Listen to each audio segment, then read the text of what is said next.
বিদেশি প্রতিষ্ঠানের কাছে জায়গা ভাড়া দিয়ে চলতি বছরে বাংলাদেশের রিজার্ভে 4 থেকে 6 বিলিয়ন ডলার যোগান দেওয়ার পরিকল্পনা নিয়েছে চট্টগ্রাম বন্দর।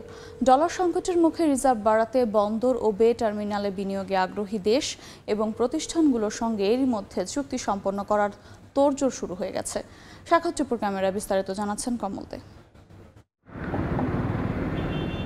চলতি অর্থ বছরের প্রথম মাসেই চট্টগ্রাম বন্দরের মাধ্যমে 1 বিলিয়ন মার্কিন ডলারের বেশি যুক্ত হয়েছে বাংলাদেশের রিজার্ভে। এর মধ্যে রয়েছে পতেঙ্গা কন্টেইনার টার্মিনাল ব্যবহারের জন্য সৌদি আরবের প্রতিষ্ঠান রেড সি গেটওয়ের 650 মিলিয়ন মার্কিন ডলার এবং বে টার্মিনালের চ্যানেল খননের ঋণ সহায়তা হিসেবে বিশ্বব্যাংকের 650 মিলিয়ন মার্কিন ডলার। এছাড়া চলতি বছরেই আবুধাবি পোর্ট অথরিটির 1.5 বিলিয়ন, সে সঙ্গে সিঙ্গাপুর পোর্ট অথরিটির 1 বিলিয়ন ডলার বাংলাদেশের রিজার্ভে যোগ হতে যাচ্ছে বলে জানিয়েছেন চট্টগ্রাম বন্দর চেয়ারম্যান। আবুধাবি পোর্ট গ্রুপ এবং পিএসএস সিঙ্গাপুরের মাধ্যমে এনাদার হয়তো আমরা 2 থেকে 2.5 বিলিয়ন ডলার আমরা এই বছর বিনিয়োগে আনতে পারবো।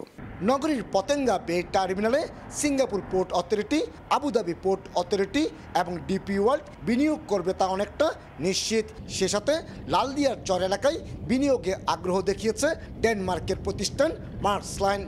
মন্দার কবলে পড়ে অনেকটা স্থবির হয়ে আছে বিশ্ব বাণিজ্য। তার জেরে ডলার সংকটে ঢুকছে বাংলাদেশের রিজার্ভ। সে রিজার্ভ বাড়াতে ভিন্ন কৌশল নিয়েছে চট্টগ্রাম বন্দর কর্তৃপক্ষ।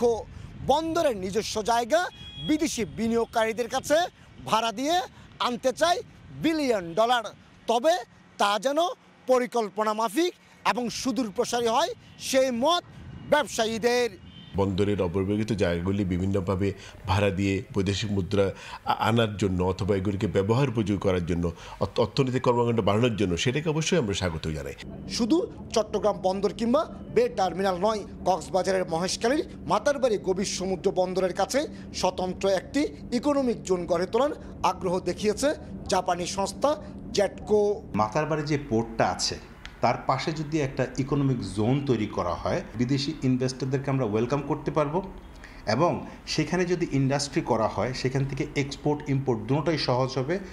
বর্তমানে বাংলাদেশ কেন্দ্রিক অন্তত 3 লাখ কোটি টাকার পণ্য চট্টগ্রাম বন্দর দিয়ে আমদানি ও রপ্তানি হচ্ছে, যা থেকে সরকারের রাজস্ব আসছে প্রায় 70,000 কোটি টাকা।